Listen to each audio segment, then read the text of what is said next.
दोस्तों, अगर आपका बैंक ऑफ बड़ौदा में सेविंग्स अकाउंट्स है, अब वो चाहे तो रेगुलर सेविंग्स अकाउंट्स हो, चाहे तो वो प्रीमियम सेविंग्स अकाउंट्स हो, यानी कि कोई भी सेविंग्स अकाउंट्स है आपका बैंक ऑफ बड़ौदा में, तो जानकारी के लिए हम आप लोगों को बता दें कि आपके लिए बहुत ही बड़ी खुशखबरी निकल के आ रही है। यहाँ पर भाई बैंक ऑफ बड़ौदा ने 1 जुलाई 2025 से मिनिमम बैलेंस के ऊपर जो चार्जेस लेता था ना, वो चार्जेस बिल्कुल नील कर दिया है। यानी कि अब आपको मिनिमम बैलेंस के ऊपर चार्जेस बिल्कुल भी नहीं देना पड़ेगा।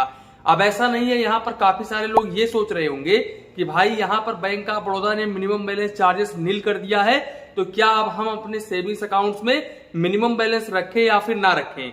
तो देखो, यहाँ पर मेरा कहना यह रहेगा कि भाई अगर आपका सेविंग्स अकाउंट किसी भी बैंक में है और भले ही उस बैंक ने मिनिमम बैलेंस चार्जेस नील कर दिया है, लेकिन फिर भी आप अपने सेविंग्स अकाउंट्स में जो भी अकाउंट्स का, जो भी बैंक अकाउंट का, उस बैंक अकाउंट्स का मिनिमम बैलेंस रिक्वायरमेंट है वो आप जरूर रखो। नहीं तो देखो, यहाँ पर अगर आप मिनिमम बैलेंस नहीं रखते हो ना, तो यहाँ पर बैंक के नजर में आप डाउनग्रेड कस्टमर बन जाते हो। और भाई साहब, बैंक के नजर में अगर आप डाउनग्रेड कस्टमर बन जाते हो ना, तो यहाँ पर डाउनग्रेड कस्टमर्स के ऊपर काफी सारे लिमिटेशंस होते हैं। यानी कि जो आपके सेविंग्स अकाउंट्स के ऊपर आपको बेनिफिट्स मिल रहा था, वो बेनिफिट्स नहीं मिलेगा। अब आप बोलोगे कैसे? तो देखो भाई, यहाँ पर अगर आपका किसी स्कीम्स के अंतर्गत सेविंग्स अकाउंट ओपन हुआ है, अब उस स्कीम्स में आपको 25,000 रुपए एवरेज मंथली बैलेंस मेंटेन करना है, या फिर 15,000 रुपए एवरेज मंथली बैलेंस मेंटेन करना है, या फिर 10,000 रुपए एवरेज मंथली बैलेंस मेंटेन करना है, और उस स्कीम्स में आपको इंश्योरेंस का भी बेनिफिट्स बिल्कुल फ्री ऑफ कॉस्ट में देखने को मिल रहा है। इसके अलावा एनईएफटी, आरटीजीएस, आईएमपीएस भी उस अकाउंट्स के ऊपर बिल्कुल फ्री ऑफ कॉस्ट में देखने को मिल रहा है। और इसी के साथ साथ यहाँ पर भाई आपको कैशबैक, डिस्काउंट वगैरह देखने को मिल रहा है, और डेबिट कार्ड के ऊपर आपको चार्जेस नहीं देना पड़ रहा है। तो यहाँ पर भाई इस अकाउंट्स के ऊपर अगर आप मिनिमम बैलेंस मेंटेन नहीं करते हो ना, तो ऐसे कंडीशंस में बैंक क्या करता है कि आपके अकाउंट्स को नॉर्मल अकाउंट्स में डाल देता है। यानी कि आपका नॉर्मल सेविंग्स अकाउंट बन जाएगा। अब जब आपका नॉर्मल सेविंग्स अकाउंट बन जाएगा, तो फिर आपको ये सारे लाभ जो आपको उस स्कीम्स के अंतर्गत मिल रहे थे, वो लाभ आपको देखने को नहीं मिलेंगे। तो इसलिए मेरा कहना यही रहेगा कि यहाँ पर भाई आपका किसी भी स्कीम्स के अंतर्गत सेविंग्स अकाउंट ओपन हुआ है और बैंक आपको ये कह रहा है कि आपको इतना मिनिमम बैलेंस मेंटेन करके चलना पड़ेगा, तो आप उतना मिनिमम बैलेंस मेंटेन करके जरूर चलो।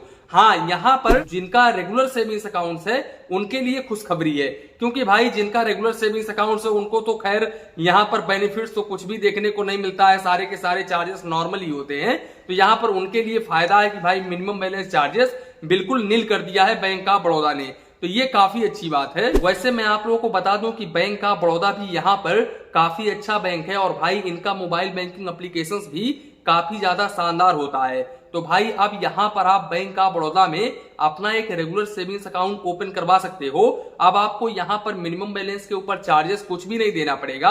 और मैं ये ऐसे ही नहीं बोल रहा हूँ, यहाँ पर बैंक ऑफ बड़ौदा ने क्लियरली मेंशन करके रखा हुआ है, आप स्क्रीन पर देख सकते हैं। दूसरी बात भाई, यहाँ पर मैं आप लोगों को बता दूं, बैंक ऑफ बड़ौदा के जो कर्मचारी होते हैं ना, वो थोड़ा सा कस्टमर्स के साथ में अच्छा बिहेव करते हैं। यहाँ पर कुछ गवर्नमेंट बैंकों में हमने देखा है कि भाई उनके कर्मचारी अच्छा बिहेव नहीं करते हैं, लेकिन मैं कुछ ऐसे बैंक को आपको बताना चाहता हूँ जो कि गवर्नमेंट सेक्टर में आते हैं। इन बैंकों में कर्मचारियों का व्यवहार थोड़ा सा अच्छा होता है, अर्बन, सेमी अर्बन में। देखो, यहाँ पर स्टेट बैंक ऑफ इंडिया का जो रूरल में ब्रांच पड़ता है ना, रूरल में तो आपको इतना अच्छा देखने को नहीं मिलेगा, लेकिन भाई मेट्रो सिटी और अर्बन में, सेमी अर्बन में काफी अच्छे होते हैं इनके कर्मचारी। और आज के डेट में रूरल में भी काम बात सुनने लगे हैं कस्टमर्स का, मैंने काफी सारे ब्रांचों पर जाकर के देखा है। दूसरी बात, बैंक ऑफ बड़ौदा है, इसके अलावा यूनियन बैंक ऑफ इंडिया है, पंजाब नेशनल बैंक है, इनके कर्मचारी जो है वो थोड़ा सा अच्छे हैं। इसी के साथ साथ बैंक ऑफ महाराष्ट्र है, इनके भी कर्मचारी थोड़ा सा अच्छे हैं। तो दोस्तों, यहाँ पर कुल मिलाकर के यही था अपडेट। अब भाई यहाँ पर आप बैंक ऑफ बड़ौदा में बहुत ही इजीली अपना सेविंग्स अकाउंट ओपन करवा सकते हो। अब आपको मिनिमम बैलेंस की टेंशन लेने की बिल्कुल भी जरूरत नहीं है। तो इसी के साथ में वीडियो समाप्त करते हैं। वीडियो पसंद आया हो तो प्लीज वीडियो को एक लाइक करिए और अपने चैनल फाइनेंस बैंकिंग को सब्सक्राइब करिए। मन में कुछ डाउट हो, कंफ्यूजन हो तो प्लीज कमेंट करिए। धन्यवाद, मिलते हैं नेक्स्ट वीडियो।